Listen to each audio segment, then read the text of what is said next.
if you want to support the show, any of the shows, either this or whichever show, I'm not on right now because this is just a blanket ad for all of them, and the website, you can go to bewareofspoilers.com. In the description for any of the episodes of Beware of Spoilers, there is the option to donate. If you don't want to donate that way, you can donate directly through the website. We do have that, mwpnews.com. And if you don't want to support that way, then going to mwpnews.com will help out because we have ads there. We don't want to keep it, where there's a lot of ads. There's a few ads. But the point is we want to make it so that way, we can sustain this for the long term. If people donate, we're never going to paywall anything, I don't think, as of right now. But if people, if people start donating, we'll start doing cooler and cooler stuff. Like donations are how we get to cover stuff like Tribeca and other, film festivals. And, we may be able to bring on more people to help out. So if you want to help out the show and you want more content from us, by all means, even just going and giving us a 5-star rating on Spotify helps out a lot. But that's it. That's the only ad we'll have on the podcast ever. But here's whatever podcast you're going to be listening to.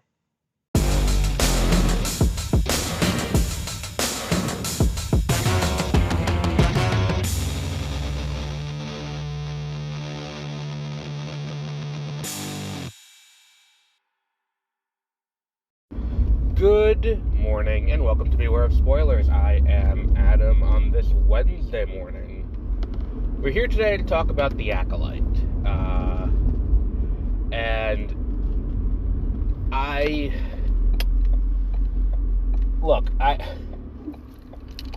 gotta say, there's a character that appears in this episode that I'm like, okay, first off, let's just get this out of the way. Kimir, or whatever Manny Giacino's character name is, Kimir, he, the smuggler dude, he's definitely the master. There's no way he's not the master. And I really love the physical appearance of the mask the master has. And the way that he caught all the Jedi off guard at the end of the episode before leading into whatever the next episode's going to be. That's such a great cliffhanger, and I think that that's the kind of thing that Disney Plus does really well, is, for some reason, the 4th episode, there's always a great cliffhanger. I don't know what it is about specifically the 4th episode, but every time there's a great cliffhanger. And let's talk about the canon issue, because this is the recurring thing that happens, is that people talk about Star Wars as if it is a documentary. John Boyega said that years ago. He said, it's not a documentary, it's a work of fiction. So it's treated as such. Things change and evolve. And it's not like Star Wars fans are new to retcons, considering that, there have been constant retcons in Star Wars. Think back to the original trilogy. At no point in the original trilogy is Anakin, space Jesus. At no point is that set up. At no point in, A New Hope is it set up that Anakin is, that Vader is Anakin Skywalker. At no point in either A New Hope or, Empire Strikes Back is it even alluded to that Leia might be Luke's sister. In fact, the opposite's there, because it's portrayed as a love triangle between Luke, Leia, and Han. It's just one of those things. It's one of those things I've been thinking about recently, where it's as you go through the original trilogy, it's there's a case to be made that Luke, as a protagonist, is pure happenstance. It's not really a case, it's kind of the plot of the movie. Because had Leia's plan worked at the end of Rogue One going into A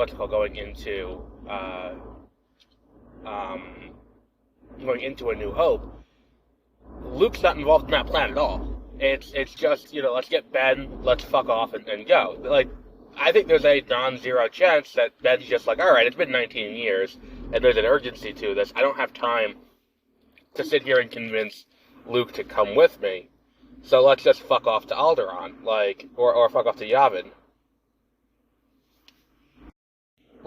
Star Wars is not adverse to that.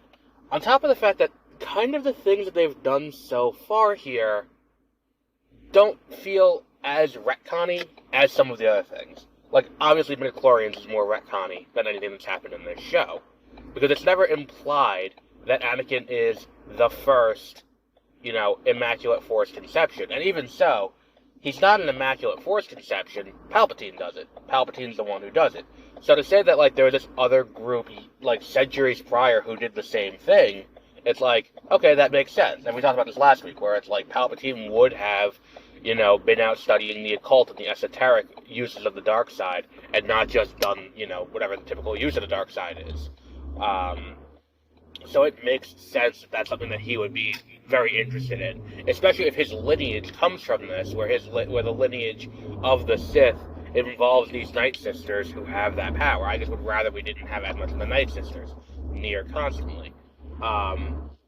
Like, the whole thing is designed, the weird thing about Star Wars is that it's kind of like a comic where it's a living, breathing, work that's constantly being added to. The difference is it takes place over a finite amount of time with a clear beginning, middle, and end. So the idea that things are being adjusted is always going to be the thing. That said, one of the big criticisms of this show, excluding episode 3 before it even came out, was the fact that the Sith are fighting, are here, and in episode 1, Ki-Adi-Mundi says, well, no one has seen a Sith in centuries, or millennia. The Sith have been gone for a millennia. And in this episode, well, we have all these Jedi facing off against the Sith. I think the word Sith is even said in this. So, it's an interesting question as to why doesn't he address that. He made even more interesting by the fact that he's in this episode. Ki-Adi-Mundi is in this episode, and I had to make sure of that, because there's this guy who's got a head that kind of looks like Ki-Adi-Mundi, but with hair, and I'm like, are they saying that's him? There's also a guy who looks like Plo Koon in the background, and I'm like, is that supposed to be Plo Koon? But he wasn't in the credits. Ki-Adi-Mundi is in the credit. He's credited as Master Ki-Adi-Mundi, and I was like, oh shit, that's awesome. And the issue is, that's addressed in this episode. Like, that's the big thing, is that, and part of it is, I feel like there is a good amount of people who are not watching the show, who are taking the word of people who are watching the show, and intentionally leaving out key pieces of information.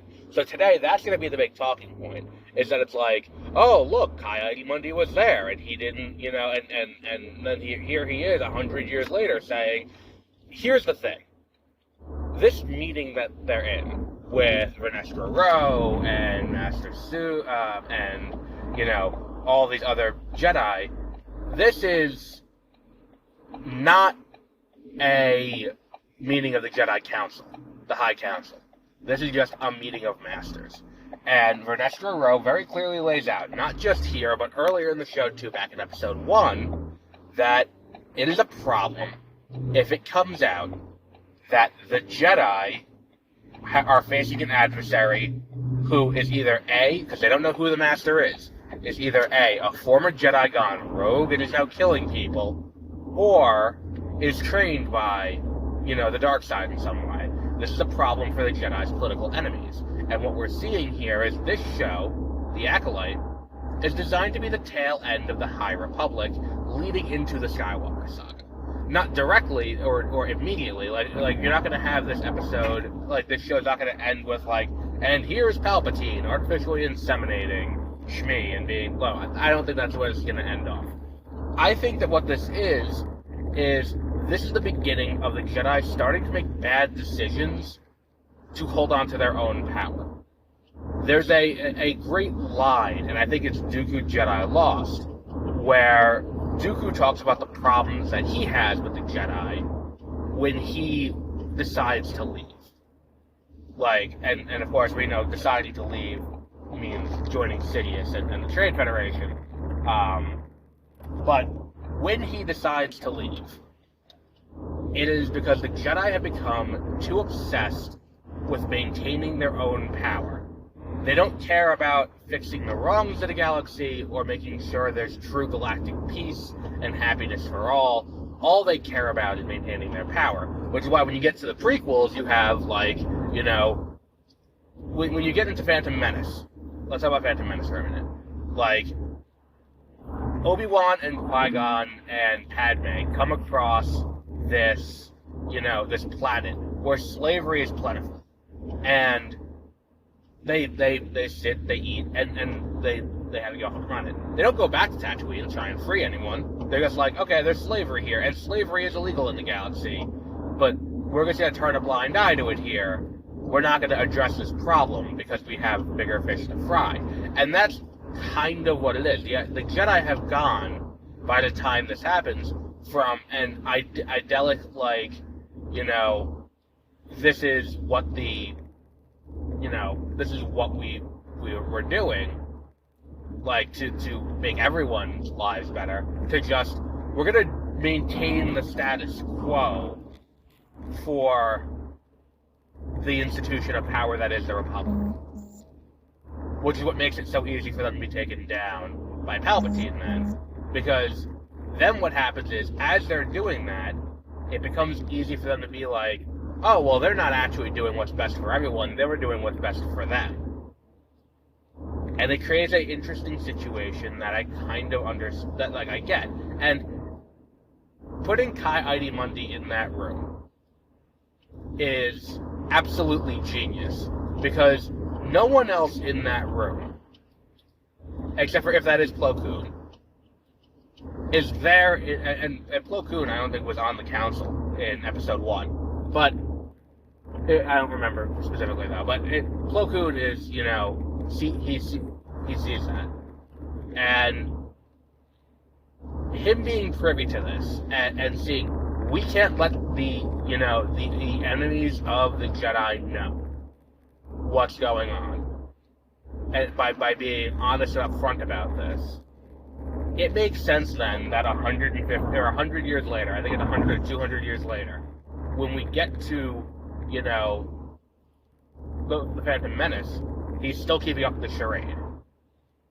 Like, oh hey, by the way, like, it's like he's like, oh well, we did see this some time ago. It's like, no, we're not going to open this can of worms now and be like, well, by the way, we did see something, you know, questionable some time ago. Like, it just, it's one of those things where it's like, I get why he wouldn't want to, why he wouldn't bring it up there, especially considering what this is.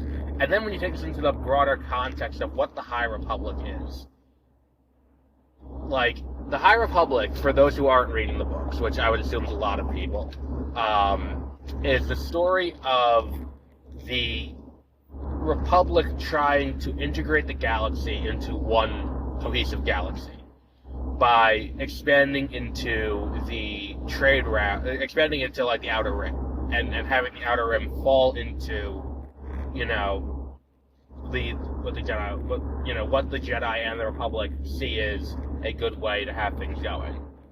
Upset with this are the Nihil, who are kind of the, you know, the states' rights people of the galaxy, the precursor to the Trade Federation, where it's like, look, we don't want you telling us what to do. So a lot of this does, like, the High Republic, I think, is becoming one of the more interesting, in terms of context, areas of Star Wars, where it's like, what this is doing is adding in a lot of space for, you know, for characters to get to explore, and, you know, and just kind of set in motion the things that will inevitably cause the entire House of Cards to come crashing down when Palpatine starts interfering and starts playing his plan the way he is. Arguably, the smartest thing that this show can do is turn the Sith into, and I feel this is something that, you just hear me out, turn the Sith into the Bene Gesserit. And what I mean by that is, no breeding programs, no, I mean, well, that exists, but nothing like that. Why the fuck are they doing road work everywhere? It's election, yeah, that's why. It is a why do it fucking in all these places where it's like blocking key road, whatever. Feels like every road I have to go down, there's some fucking, road work. So we're gonna pause while we get past this. Alright, we're past it now. It's grooved pavement. But arguably the smartest thing they can do is make it where the Sith are the Bene Gesserit. And what I mean by that is, no, not the breeding programs, not anything like that. The Sith don't measure their plans in years, they measure their plans in centuries. And I think the way you can do that here is very simple. You, in this show, introduce the idea that the plan is to destabilize the Jedi and get them to a point where they will make the wrong decisions and dig their own grave. And that's where I feel like this show is going. Is that this is going to be the thing that's like, this is how we get to the point of, where Plagueis and Sidious can rise up. Like, I think Plagueis will be introduced by the end of this show, since this show is allegedly going to be 3 seasons. I think Plagueis will show up. I think that this is a strong indication that that's kind of what we're doing with this. This idea that this show is going to lead into the fall of the Jedi in a much more direct way. It does a lot more to set up how the Jedi fail, how the Jedi systemically fail, how the Jedi choose to systemically fail, and then how that reverberates down the line, and how we normalize. And that's kind of the big thing with the High Republic, as they're going through and telling these stories. It is the small erosions in norms, in how the Jedi operate, how, them doing the right thing versus the politically expedient thing. That's kind of what this entire thing is. And I really hope that they dig deep on that and really commit to it. Because if they commit to that, and that's what this show ends up being, this is going to be up there. I mean, right now, I think it already is up there with Andor. Spotty effects notwithstanding, because I think there was a spotty effects moment in this episode. But spotty effects notwithstanding, I think what we're looking at is we're looking at a show that's going to be among the best of the TV shows from Star Wars. And look, let's be real about this. I still don't think any canon is irreparably broken. That's the key. And even if it is, retcons exist. So, it is what it is. But we'll wrap up there for today. This week on Friday, we will be talking about, only because the screening was so late on Thursday that I didn't want to go and do that after work. Friday we'll be talking about The Bike Riders, a new movie with Jodie Comer, Tom Hardy, and Austin Butler, where Tom Hardy continues his trend of like, hey, as part of my contract for doing this movie, can I do an accent that has never been uttered out of a human mouth before in the history of humanity? So we got that going for us. Then we have, on Saturday, we're going to do Fresh Kills, which is a movie that made a lot of buzz on the festival circuit. It's Jennifer Esposito's first directorial debut. People may know her as she was the partner of Donnie Wahlberg's character on Blue Bloods, or is still, or was, I don't know. But either way, she directed the movie. It's set in Staten Island in the 80s. We're going to check that out. We're going to see how that is on Saturday. And we'll be back with My Adventures in Superman later this week. Until our next episode, have a great rest of your